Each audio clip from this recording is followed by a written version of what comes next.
Brew Strong is brought to you by Blickman Engineering, home of the Riptide. Visit them online at blickmanengineering.com.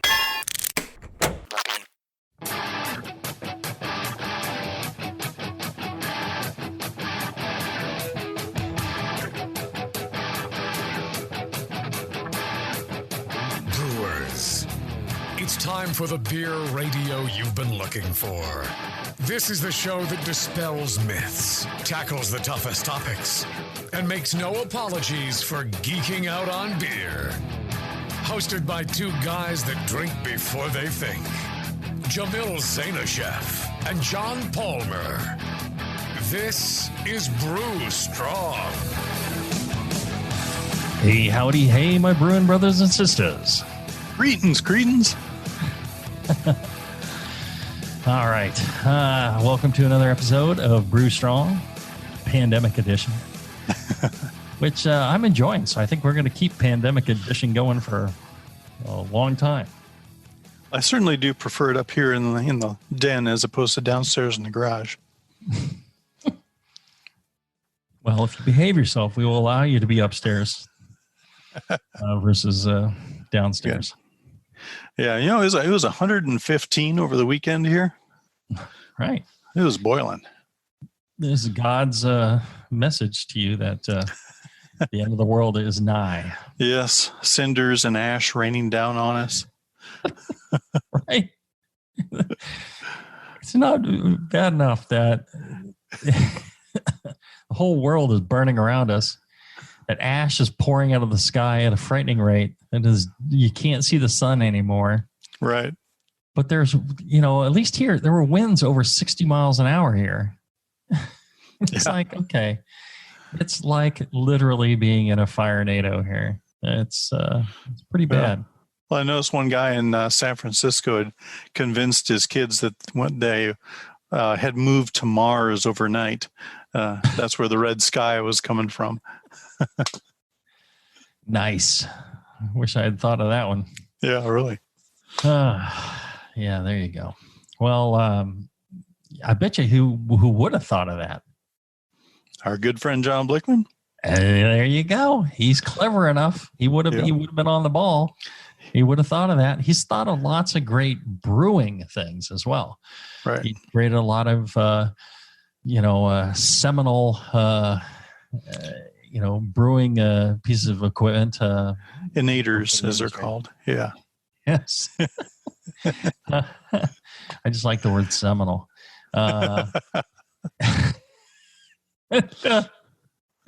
He's a brilliant guy, and the only question to his sanity is that he sponsors this show and has for coming on nigh on decades. He has been sponsoring this show, so you don't have to pay for it. And if you get a chance, I would highly suggest you ask at your homebrew shop about looking at some touchy-feely, some Blickman Brewing, Blickman Engineering brew equipment, and maybe check out their website, or send an email to John Blickman, feedback@blickmanengineering.com. Also, if you're considering opening your own craft brewery, they have professional scale gear as well too. So check that out. Yep. Always a good option, Blickman Engineering. So check them out. All right. So today we've been doing Q&A questions. We did a show just before this, which is live on Facebook. That's right. If you get a chance, you go over to the Brewing Network page. You can see the video of us doing this live, but if you tune in when we are live, which we've been doing 1 p.m. Wednesdays Pacific time for the last few weeks, and we're going to do it for at least a few weeks more, you can ask your own questions there in the comments section. A lovely Miss Bevo is grabbing the questions and posting them for this so I can see them in a chat while all this happens. It's like the masses of people behind the scenes that make this quality program happen is one Bevo. Well, and then JP is processing them into podcasts for us. So there you go. Let's see here. I got a question from Luke. Luke asked, A mere 9 months ago.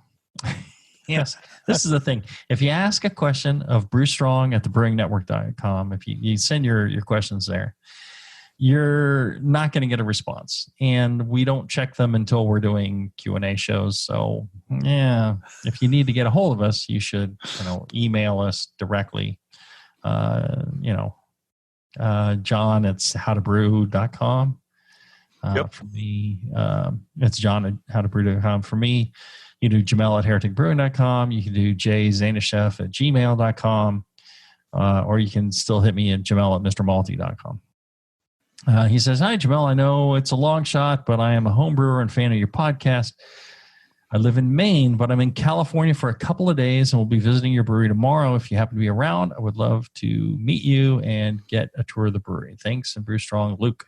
Well, Luke, unless your trip extended to 9 months, I doubt you're still here.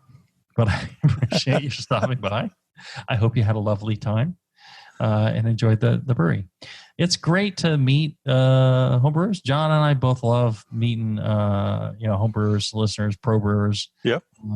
It's a blast to hang out with you and chat about brewing. That's the reason why we do the show. For no other reason. We enjoy doing this.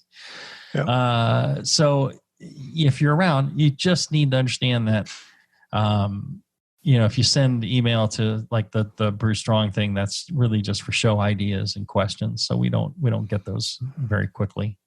You're always welcome to stop by. And if you do, just ask if I'm here, and I'm glad to take some time away and say hi and all that. Sometimes people will say, "Oh, I saw you. It looked like you were working hard. I didn't want to interrupt." I appreciate that. But, if you've traveled from Maine, go ahead and, let me be the one to say, "I'm sorry, I'm too busy," which I pretty much never do. I think I've maybe said it once. Always got time for one beer. Exactly. It gives me an excuse to drink. So it's greatly appreciated. Because then I can say to the wife, "Well, the guy came from Maine. What am I supposed to? I can't say no. Come on." It gives me a little, there you go. Yeah. Rich, who was listening live off of Facebook, he was asking, "Are there any other interesting alternatives to using olive oil in place of oxygenation? Maybe coconut oil or a blend of them?" I think the point to answering that question is that the yeast have a millennia-long record of effectively using oxygen to generate the variety of lipids and sterols they need for growth. Substituting an oil that contains one of those substances or a combination of a couple oils may work for a lot of it, but I don't think it's going to solve the problem. So aeration by itself is probably better. I'm with you 100%, John. And I think if somebody, could somehow come up with some dosing of, sterols and liquids in a little syringe that you're in a tablet that you threw in. Okay, I'm still doubtful that it would be the optimum flavor that we're looking for, because one of the things to keep in mind is people have grown used to and have set the gold standard of beer quality based off of oxygen being used to provide that, which there's a lot of complexities to it, and there's subtle differences. I think, they've done the oil thing and they're like, "Well, people can't really tell the difference." It's like, yeah, people can't really tell the difference of between different hops. So I don't know that it's really the best road to go down. It's fun, especially if you're homebrewing. I give it a shot, and again, maybe somebody comes up with something. But for me, I'm with John. I'm not too convinced. Let's see here. Fermenting with fruit. Oh, yes. I got this email from Brady, and Jamil's a pro. he says, first off, love the show. Thanks for all the knowledge and cool tips. He says, I was listening to your May 16th, 2018 episode. This is the problem with everything being recorded. I say things and then, it's brought back up and thrown in my face. Yeah. Safe to say we were drunk that day. Why? Well, yeah, exactly. Well, it was like any other May 16th. Brady, why you throw this in my face? He says, episode about adjuncts. And while talking about brewing with fruits, Jamil mentioned that at Heretic, he was doing a separate fermentation for the fruits and then adding them to the beer in the bright tanks. Can you expand on this process? What does your separate fermentation process look like? Do you boil the fruit and water to make a fruit wort? How do you ensure the fruit is sanitized and won't cause an infection? All right. Lots of great questions in there. We could probably do a show on this. I don't know. So mainly I was talking about in the process of making sour beers, lambic type beers. Because one of the things that happens when you just all right.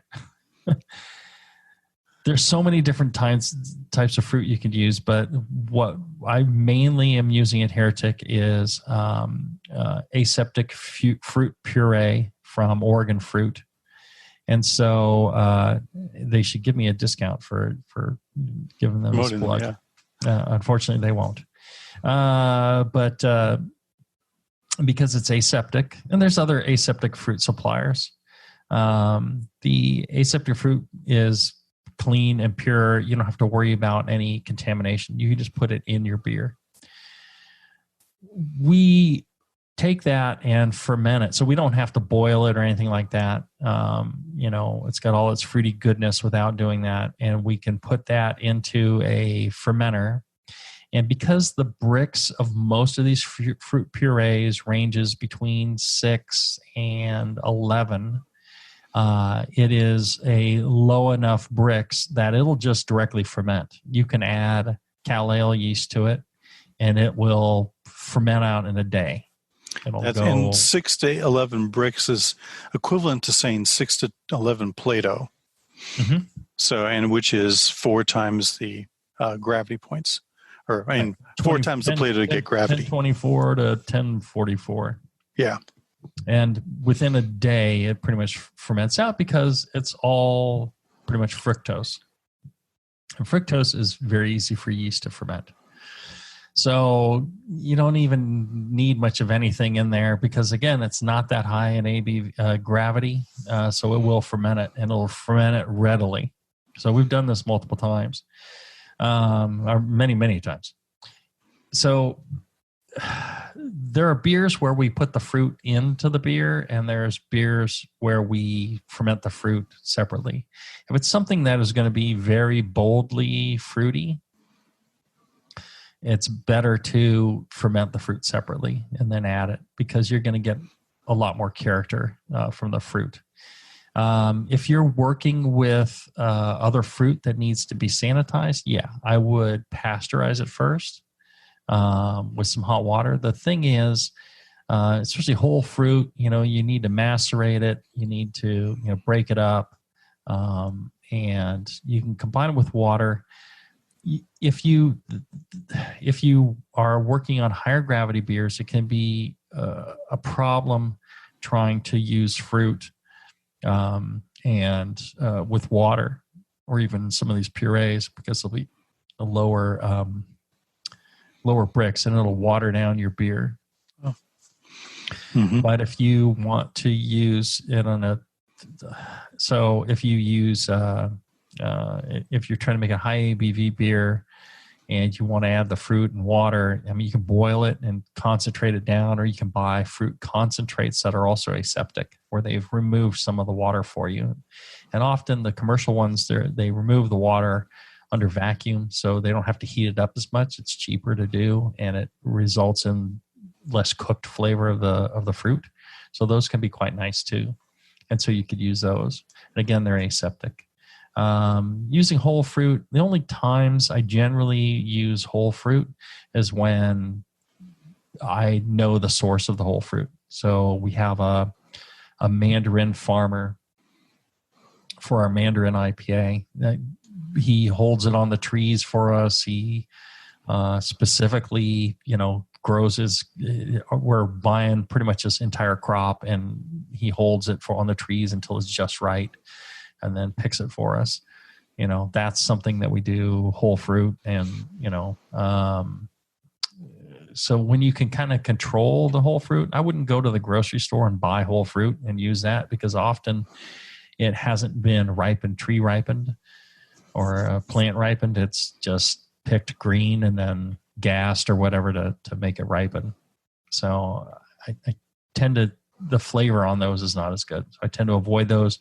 That's why I think Oregon Fruit and other puree suppliers, they will work with multiple farmers or entire farms and buy like the entire crop. And so they can dictate when it's harvested, and they'll get it at the peak of, aromatics and flavor versus, and they'll also look at processing, but they don't need to truck it to a grocery store to sit on a shelf for weeks, right?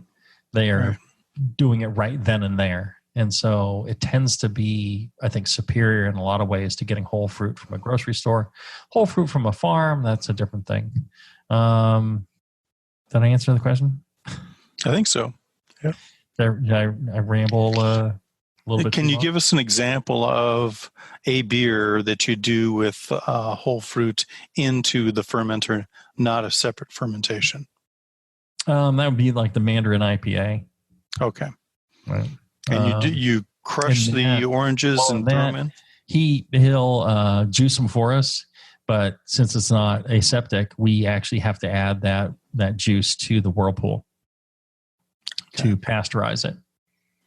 So again, you need to apply some heat in that case. All right, let's take a short break. We'll be back right after this.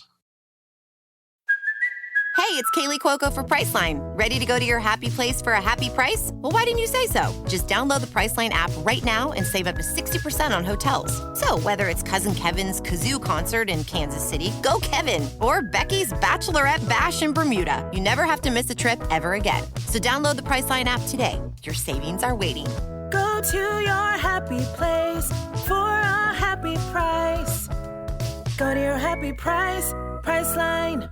Are you looking for a simple brewing system that's great for all grain brewing, but everything on the market seems to be full of compromises? Blickman Engineering has the answer. The Blickman Brew Easy All Grain Brewing System. The Brew Easy is a complete system with easy upgrades and a beautiful compact design, perfect for any size brewing location. At its core, the Brew Easy is built on two gorgeous Blickman Boilermaker brew kettles, a high-temperature March pump, and either a top-tier gas burner or the new Boil Coil electric heater. The Brew Easy adapter lid allows the pots to stack on top of each other, forming an efficient, strong, and compact brewing setup that comes in 5, 10, and 20-gallon batch sizes. Upgrade your Brew Easy system with full automated control by adding a Blickman Tower of Power temp controller, and make moving around easy with the Blickman Kettle Cart. The Brew Easy is modular. If you already own a Boilermaker kettle, you can build your Brew Easy by purchasing just the modules you need. The new Brew Easy all-grain brewing system. See it today at BlickmanEngineering.com and brew with Blickman quality on your new Brew Easy.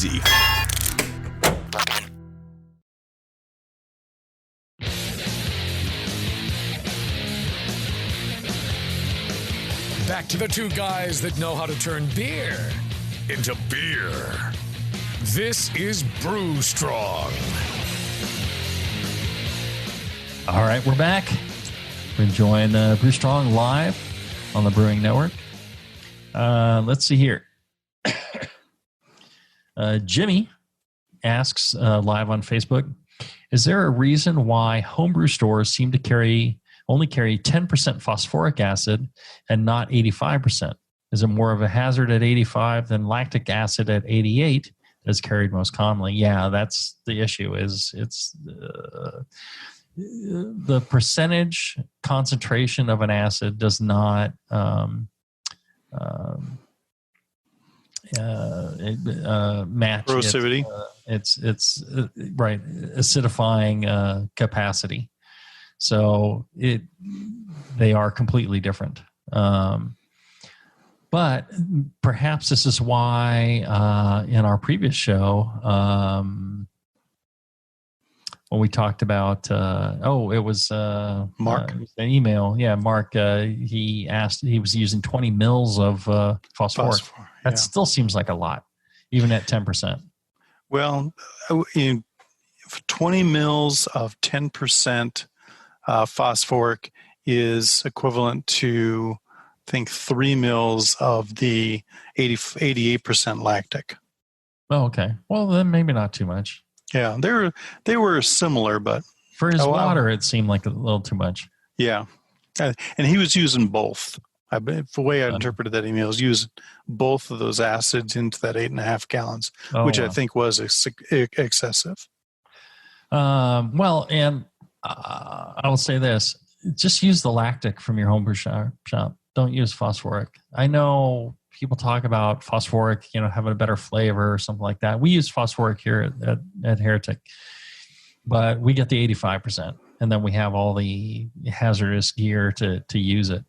For homebrew, lactic acid, 88%, safe. That's the way to go. It's safe, and it really doesn't have that much flavor. I think it's really difficult to, unless you're finding yourself needing to use a lot, which then I would question something else about your process or your water or something like that.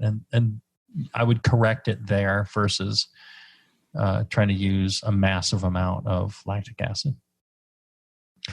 Jason is asking, I'm in, this is the guy who was from the previous show that was going to open his farm, barley growing, malting, brewing, winery, distillery, hop growing location. Did I miss anything?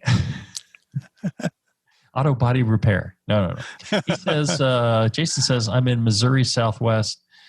I would not be doing this for at least 15 years. One of the things is I'm not sure you can grow great barley, malting barley in Missouri. Is it not more of a northern crop? It typically is more of a northern crop because you too much water will result in too much protein. Now, of course, there are barley varieties such as grown in the UK that are adapted to that wetter climate. And so you could look at one of those varieties that might work in Missouri. But again, you can't just grab, barley from the health food store and plant it and think it's going to work. You need to research that. It's also the amount of sun. It's, yeah. There are different varieties of barley for different climates. Right.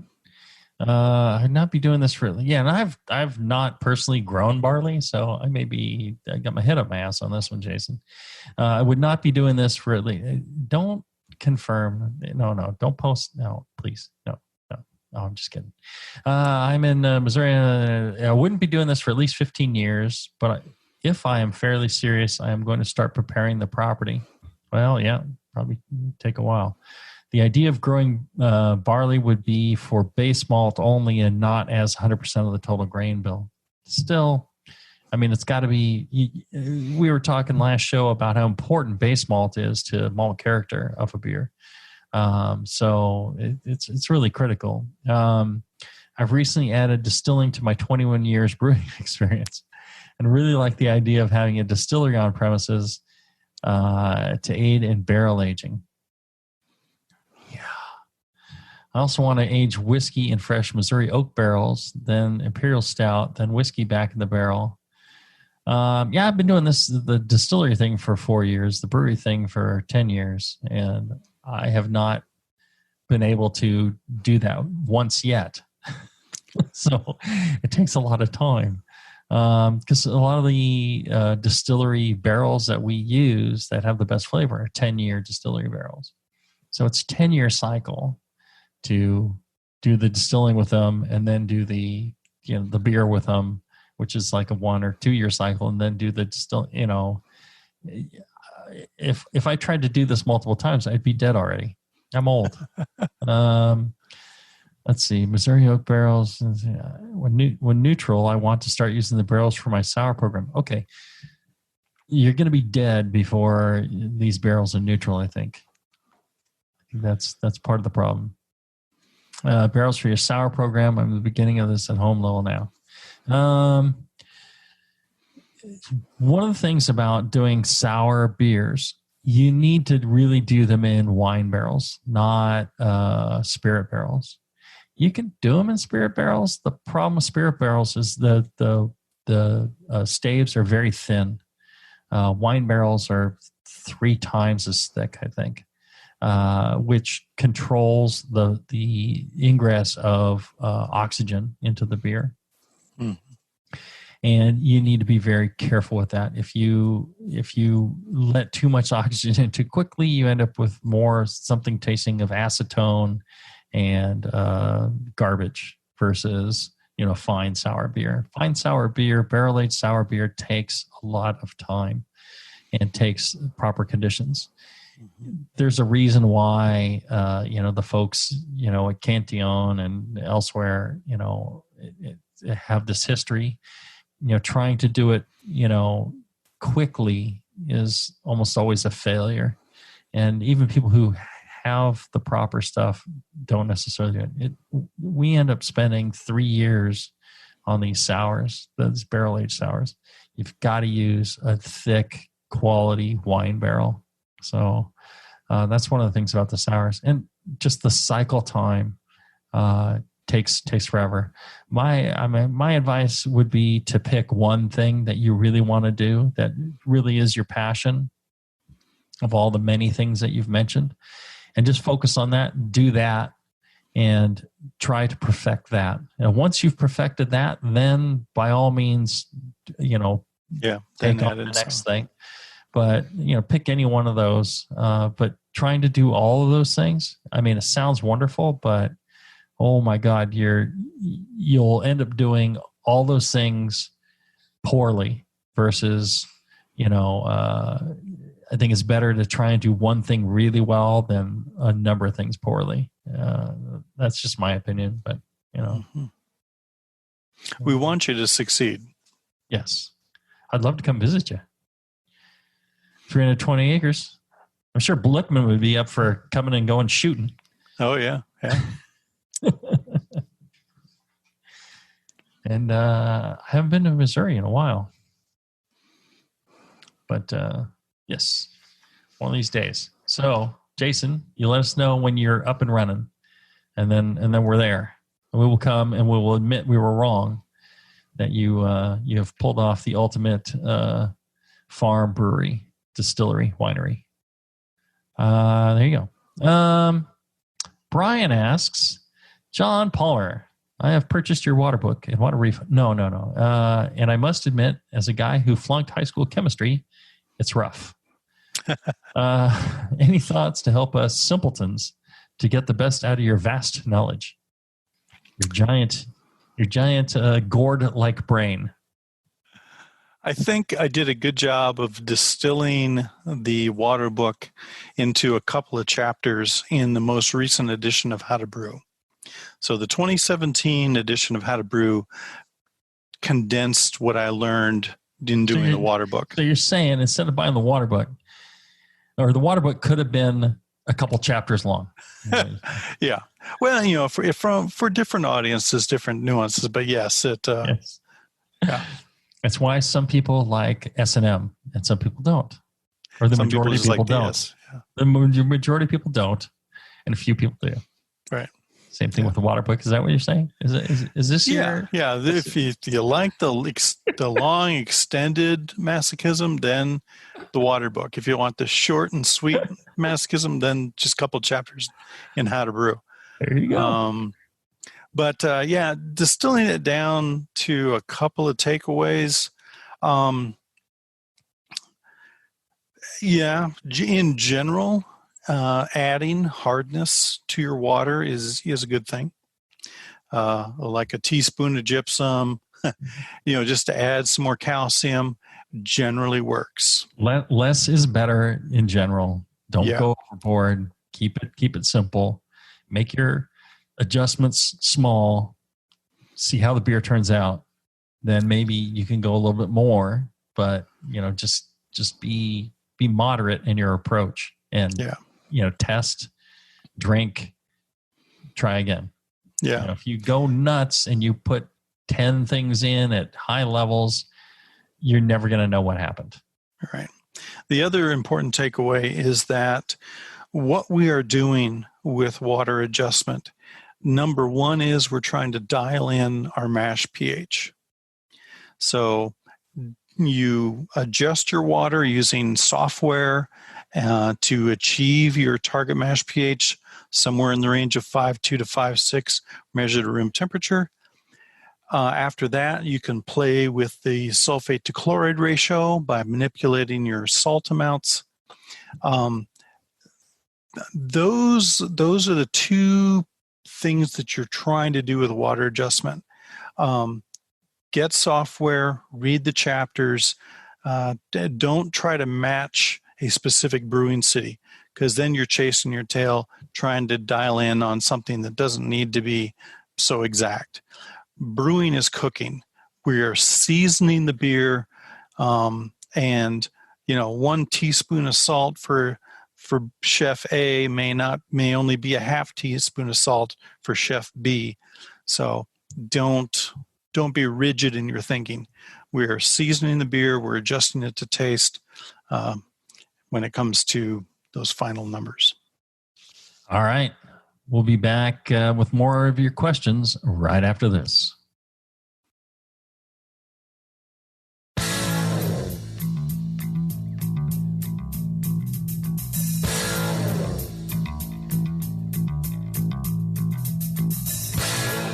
Learning to brew has never been so disgusting. This is Brew Strong. Okay, we're back. We're live with Brew Strong on the Brewing Network. And you can also ask your questions live on Facebook while you're listening to the show if you tune in live.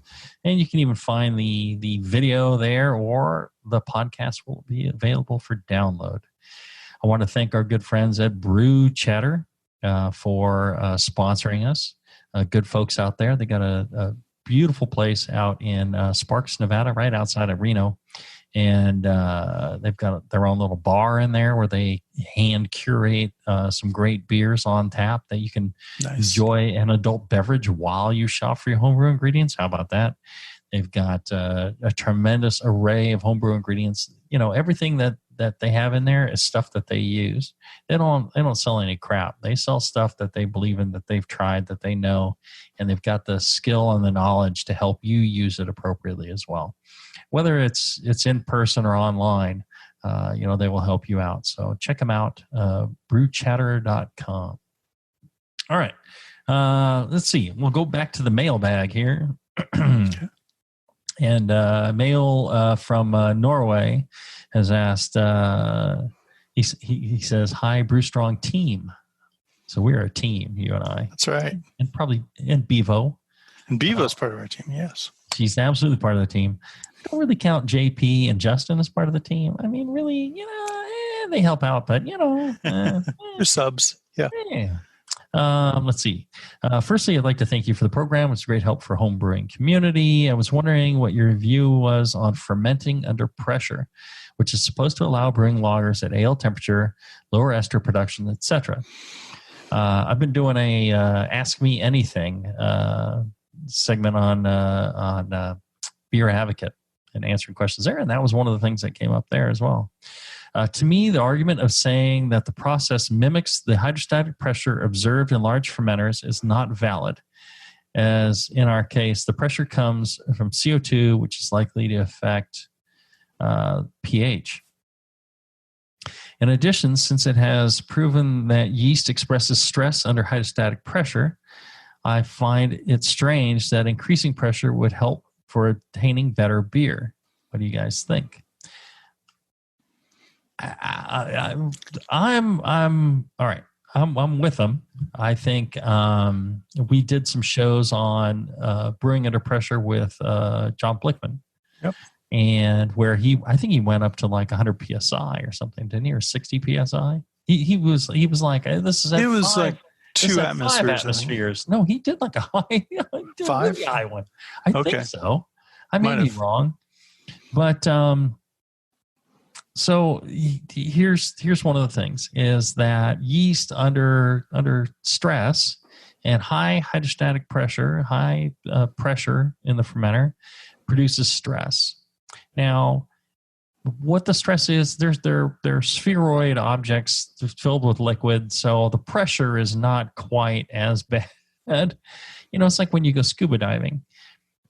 You don't feel the pressure. I've been down to 150 feet seawater. You don't really feel the pressure on your tissues. There's things that happen to your body with absorption of gases that becomes an issue. Nitrogen, namely, right? Nitrogen narcosis, the possibility of nitrogen saturation in the bends. That is the issue, I think, with the yeast. Not that they're feeling this pressure, but over time, it changes the osmotic gradient somehow, or it changes the absorption of gases, and that's what the issue is. So, more CO2 can dissolve under higher pressure. Exactly. There's more CO2 in solution, and more CO2 is getting into the yeast, and that is CO2, I believe, is kind of like a waste product for the yeast. And so if they're getting more CO2 into their bodies, that's where the problem is, and that's what suppresses some of the things. It also, increased CO2 or increased hydrostatic pressure will, suppress ester formation, but it is also a stress factor which will produce more sulfur, right? Right. So sulfur is a characteristic of lager fermentations as well. So, part of that is maybe why people say it's more, it can be more lager-like. The reality is the quality of the fermentation is not what I would say is high quality. It's like we were talking earlier, previous show about, or I don't know where we're talking about using oil, or right. At the top of this show about using oil to replicate, the aeration that's needed for yeast. You can do it, but is it producing the best beer? People, have come to know what a true lager fermentation tastes like. And if you're trying to fake it with ale yeast under high pressure or using high pressure lager yeast, the flavor is not exactly the same. It can be okay, but if you I personally, I think the purpose of homebrewing is to make the best beer in the world, right? Not just to have alcohol to drink. If you want to have alcohol to drink, by all means, go ahead and do it. But then why are you bothering to try and make a pseudo lager? Just to make ales, right? Or get yourself a used fridge and do an actual lager fermentation. So I'm just not a fan of this at all. I did run across, there was a guy on the Ask Me Anything, and he was like, he's a commercial brewer, and he's like, well, what I was trying to do, he's actually using some pressure not to ferment warmer, but because the brewer he's in now has lower height tanks. He found he needed to use a little bit of pressure to simulate the tanks he was at before, in the brewery he was at before. So that can be part of the equation there. I think that yes, I think you can use it as a tool. This knowledge that it kind of changes. Hydrostatic pressure does absolutely change the character of the beer fermented. It is an issue, but I don't think you can use it to replace, quality lager fermentation at a lower temperature. Right. Yeah. I mean, in so many cases, the use of pressure is trying to fix a problem that you don't have. then the beauty of home brewing is that at the scale we're brewing at with, we don't have issues with hydrostatic pressure generating higher carbon dioxide concentration and stress in the yeast. We don't need to try to replicate those results. If, in the case of the commercial brewer, where he's identified a specific issue he needs to try to work around, then yes, pressure can be one of the tools that you use to address it. But, not every situation needs a big hammer. Well, whatever that's your personal call. I mean, if you like a big hammer, that's kind of the way it goes. Let's see here. We got a ton of questions coming in. I don't know that we're going to get to everybody. Let's see here. Jimmy says, excluding stainless due to cost, what fermenters do you recommend to new brewers? I've tried the HDPE 6.5 ale pails, the polypropylene 7.9 gallon buckets from More Beer, and the PET for Monster. I prefer a spigot over a siphon for a simple gravity transfer into the keg. I'm looking to pick up one or two more fermenters, but I'm on a budget. Some of the nicest fermenters I've seen are the Spidell plastic barrels. They have a big wide mouth plastic lid. It's a thicker HDPE plastic with a spigot and so on. So they're easy to clean. They're a little pricey, but $35, $40 to $50 depending on the size you get. But they'll last a long time too. Mm-hmm. So I've got one or two of those I like. But when you look at a comparable price stainless steel, those are very nice too. In terms of durability and ease of cleaning, like the stainless steel buckets. There you go.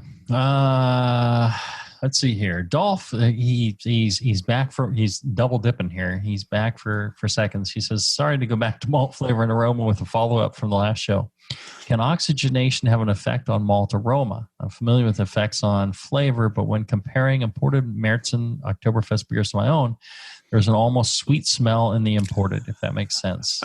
In my own beers, I only seem to get a slight amount of the aroma after that beer sits and warms for a bit. Well, that's the issue, is what you're sensing is oxidation, staling, either heat staling or oxidative staling.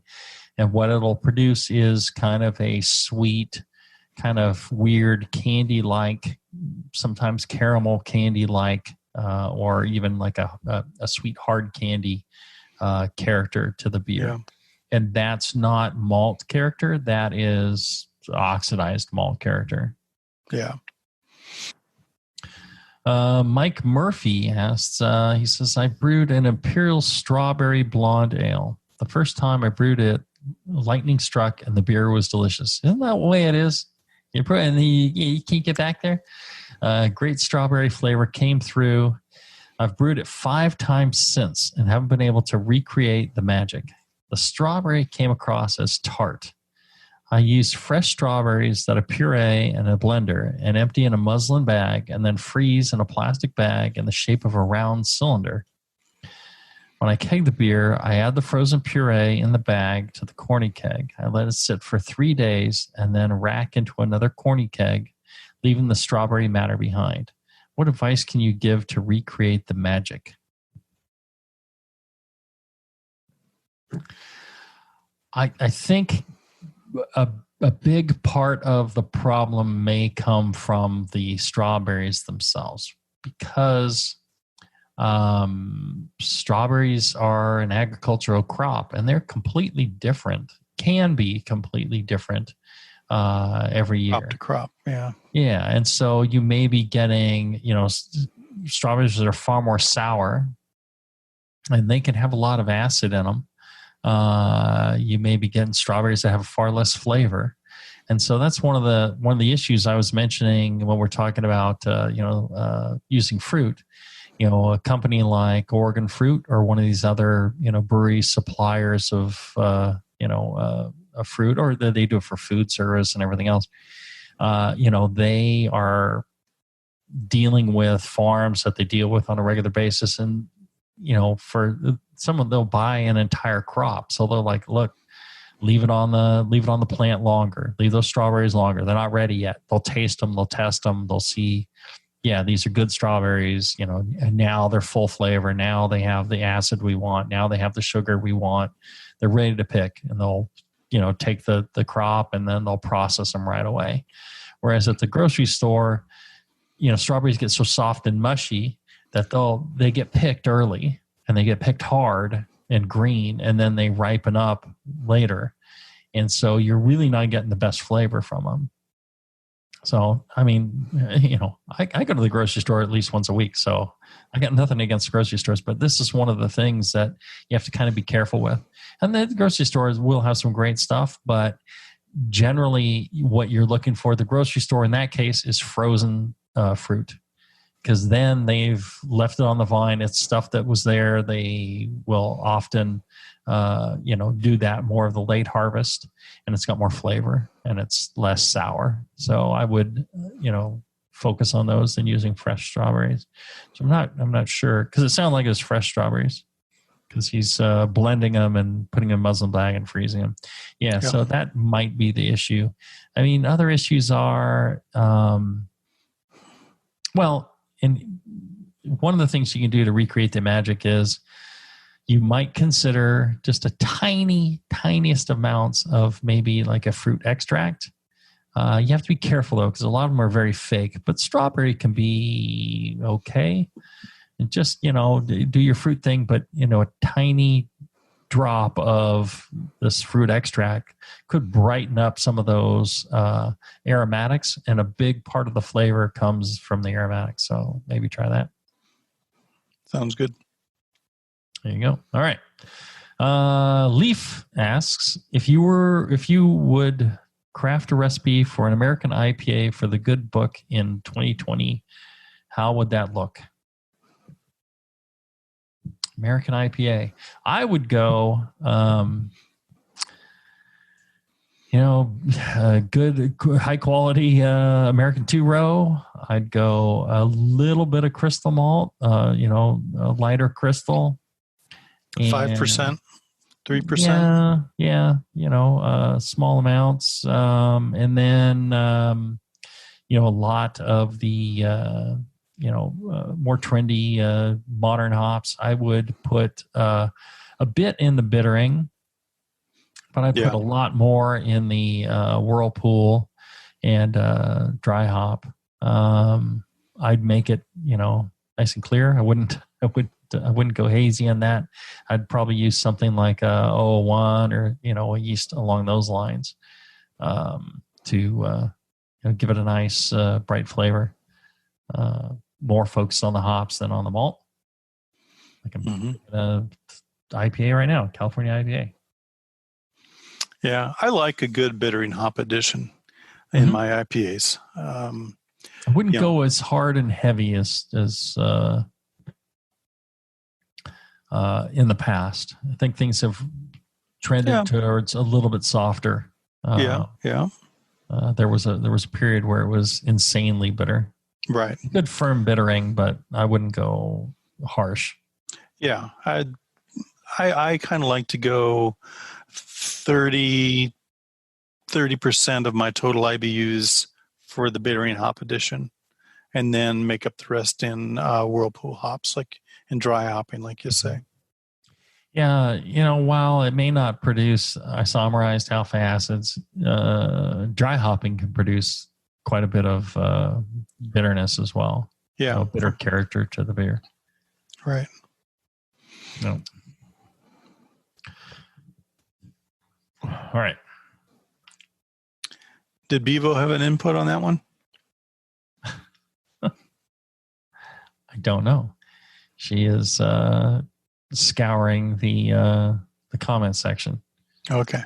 She's got a work cut out for her. She's got to select the wheat from the chaff. Right.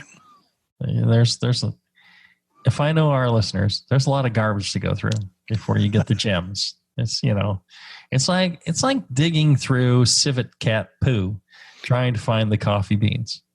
There you go. It takes some digging, and it's stinky, dirty work. Very apt. Thank you, Bevo. Hopefully she's listening to that. Let's see. Max asks, Dear Jamil and John, does residual sugar have an effect on CO2 solubility? Bevo says, no input. Let's see. Does residual sugar have an effect on CO2 solubility in finished beer? I brewed an imperial stout that has a fairly high finishing gravity, 1030, and have it on tap in my kegerator. I force carbonate, and all the kegs in my kegerator are regulated to the same pressure, but the imperial stout seems significantly less carbonated than the others. Does the residual sugar in a high final gravity beer actually reduce the CO2 solubility, or is it likely just reducing the perception of carbonation? Brew Strong Max. I'm inclined to believe that it's the latter, where the high finished gravity reduces that impact, compared to, say, a Helles at the same pressure. Yeah, gas solubility is based off of gas pressure on a liquid. I think, as the liquid is less liquid and more other dissolved things, solids, dissolved solids, then perhaps that does have an impact. Well, but on the other hand, it's the liquid that is carbonated. It's not the residual sugars that are carbonating or not. I mean, they're not carbonating, but the liquid itself is carbonated. That's a good question. I could argue it both ways. I don't really know. Yeah. That's a good question. It is a good question. Somebody actually knows, and they're going like, you guys are such idiots. Because, the liquid still carbonates up fully, but the amount of liquid you actually have has been reduced, right? Yeah. Or is that true? I mean, if you take, let's say I have a liter of water, and I have 100 grams of sugar, and I add, or 300 grams of sugar, and I add that to my liter of water, right? The volume has increased of the liquid. The sugar didn't disappear. Even though you may see the crystals disappear, they have gone into solution. But the volume of the liquid has increased to compensate for that action. Coca-Cola versus Perrier. Right. Well, I agree. The perception is going to be that it's less carbonated, even though the carbonation is the same. Mm-hmm. Right. But yeah, I'm just trying to figure out. So when you add sugar to something, the volume increases. The water didn't go anywhere. The sugar itself didn't go anywhere. It increased the volume because it's still there. Mm-hmm. Yeah, so I would say that it's. If I had to make a comment, I would go with. It's a perception issue more than anything. That's what interesting question. He threw us for a moment there. All right, we need to take another short break. We'll be back right after this.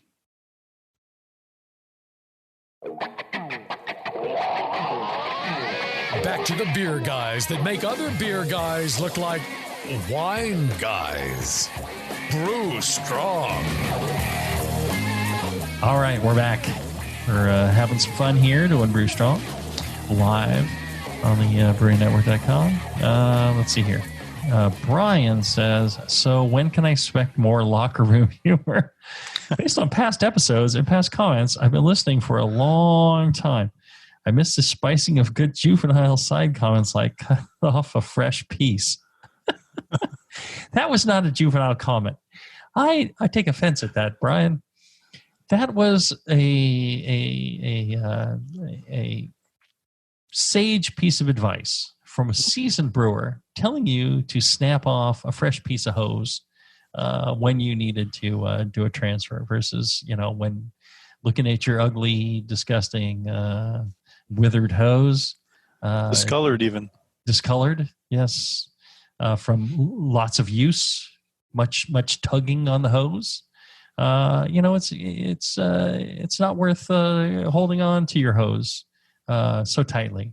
You should let your hose go every once in a while and snap yourself off a fresh piece. I think that's clearly what should be done in that case, Brian. I think you're thinking that was a juvenile comment. It's completely wrong. Locker room humor. I don't know. Really, I think the pandemic has scared me straight. I think it's made me be less offensive. I don't know. We think we have a wider audience now. Perhaps our audience is spread wider than it was before. That's right. I imagine people now listening are spread wider. Brian is probably spread wider than Dolph is. I mean, they're probably spread. Should I say spread more farther apart? I imagine Bevo sees that spread too, as well. Oh yeah, and I think Bevo has enjoyed being spread wider. And seeing us spread more widely. Right, yes. Traveling, things like that. Mm-hmm. We've been spread all over the place. Yeah, I know you've been spread. Michigan, yeah, California, down under. Yeah, down under. Yes, you like being down under. Yes, I do. Right. Some of my favorite people are down under. Yeah. Oh yeah. I agree. Yeah, the people down under, south of the border. South of the border, they do a good job. Yeah, Brian, I don't know what you mean about locker room humor.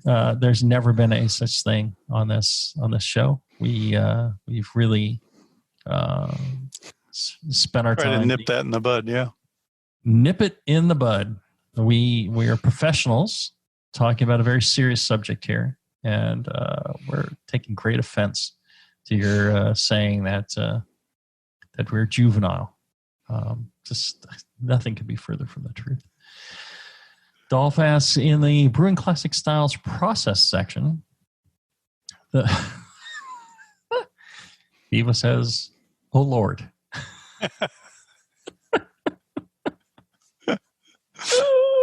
It's so good having Bevo. Let's see. Dolph says, in the Brewing Classic Styles process section, the recommendation is to do your best to remove trub from the wort prior to pitching yeast.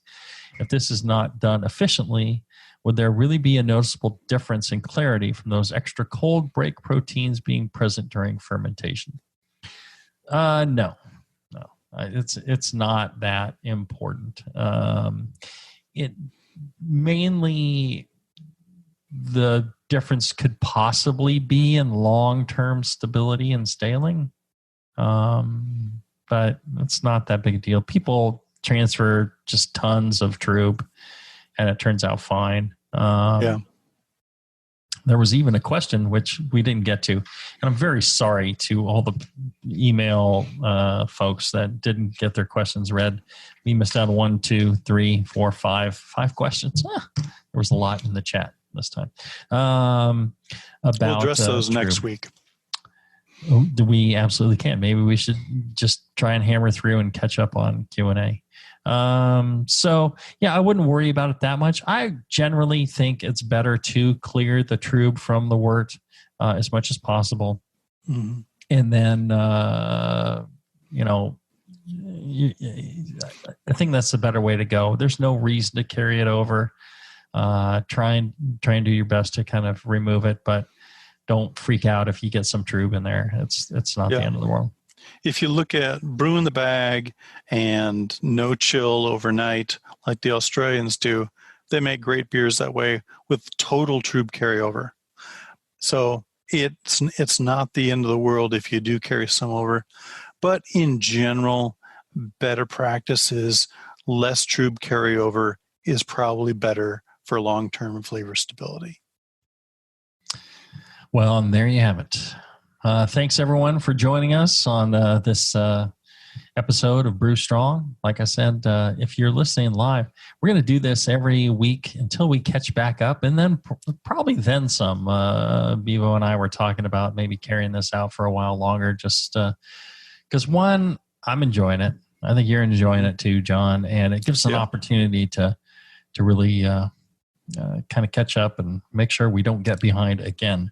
Right. So, and have a beer in the middle of the day.